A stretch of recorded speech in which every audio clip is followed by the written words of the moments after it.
ഗാന്ധിഘാതകനായ Nathuram Vinayak Godse പ്രകീർത്തിച്ച NIT പ്രൊഫസർക്ക് സ്ഥാനക്കയറ്റം.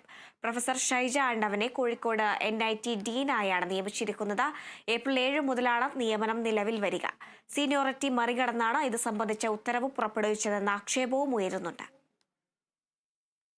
2024 ഗാന്ധി രക്തസാക്ഷി ദിനത്തിൽ ഗാന്ധിഘാതകനായ നാഥുറാം വിനായക് ഗോഡ്സെയെ പ്രകീർത്തിച്ച് ഫേസ്ബുക്ക് കമന്റിട്ട് വിവാദത്തിലായ അധ്യാപികയാണ് പ്രൊഫസർ ഷൈജ ആണ്ടവൻ.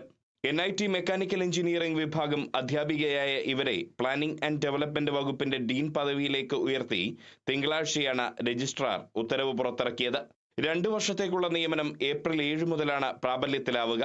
നിലവിലെ ഡീനായ കമ്പ്യൂട്ടർ സയൻസ് ആൻഡ് എഞ്ചിനീയറിംഗ് വിഭാഗത്തിലെ അധ്യാപിക ഡോക്ടർ പ്രിയാചന്ദ്രന്റെ കാലാവധി കഴിയുന്ന പശ്ചാത്തലത്തിലാണ് നടപടി. ഗാന്ധിഘാതകനെ പ്രകീർത്തിച്ച വിവാദ സംഭവത്തിൽ ഷൈജ ആണ്ടവൻ നിലവിൽ ജാമ്യത്തിലാണ്. ഗോഡ്സെ ഇന്ത്യയെ രക്ഷിച്ചതിൽ അഭിമാനമുണ്ട് എന്നായിരുന്നു ഷൈജ ആണ്ടവൻ അന്ന് ഫേസ്ബുക്കിൽ കമന്റ് ഇട്ടിരുന്നത്. പിന്നാലെ കക്ഷി രാഷ്ട്രീയ ഭേദമന്യേ വിദ്യാർത്ഥി സംഘടനകൾ പ്രതിഷേധവുമായി രംഗത്തെത്തിയിരുന്നു.